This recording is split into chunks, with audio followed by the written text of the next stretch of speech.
Welcome back to another edition of Health Hack. I am Melissa Deely, rounding up my week talking about our gut health and the importance of our gut health. It is the basis of our overall health. And of course, our immune system is housed in our gut, or 70% of it is. And when our gut isn't functioning at its best, it's hard for our immune system to do its job as well. And today I want to talk about picky eaters, but also kids on the autism spectrum, because the number of kids on that spectrum has been rising exponentially in recent years. Back in 1975, 1 in 5,000 kids had autism. Now it's about 1 in 36, and by 2035, it's expected to be 1 in 3, and that's only 12 years away. And it can very often be triggered by the health of the microbiome, as well as by toxicity, as well as by oxidative stress in the body and food sensitivities. And so that's why today I just want to talk about food, getting good nutrition into kids, even into picky eaters, and how beneficial this can be, particularly for kids on the spectrum, but of course for all kids, because we want all kids to thrive.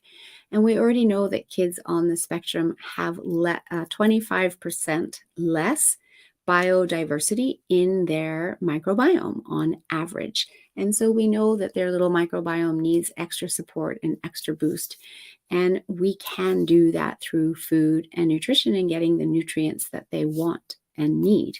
So one of the things that I like to recommend to clients who might have picky eaters, and I very often see kids only wanting to eat white foods. And of course, white foods are very often carbs, and the body converts that into simple sugars. And so these kids are crashing and burning all day long on their sugar roller coaster ride.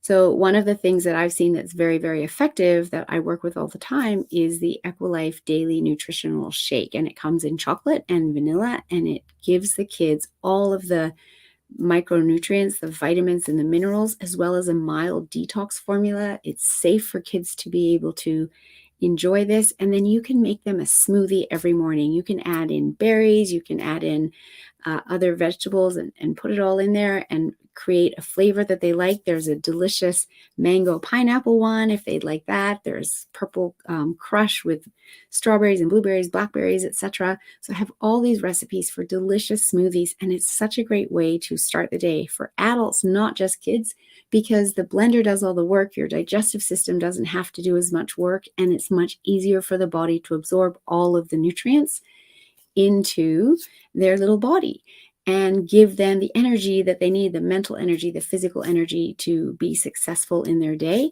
So that's one suggestion that I have for getting some really good nutrition into kids.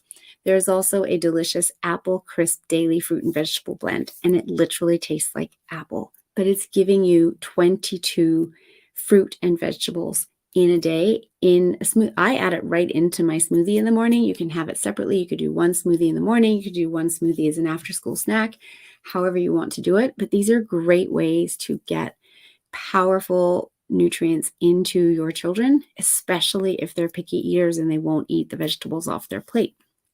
So I'll drop the links to those in the chat below.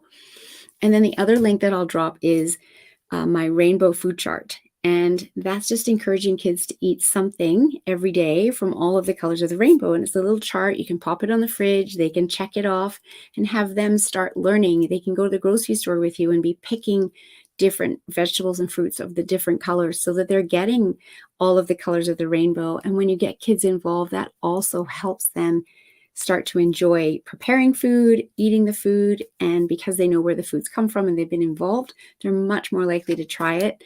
And remember, too, that it takes about 7 times for kids to really determine if they like a food or not. It's not just once and push it away. Although when it comes to food sensitivities and food intolerances, they do tend to instinctively know. So you can just ask some deeper questions when they're pushing the food away.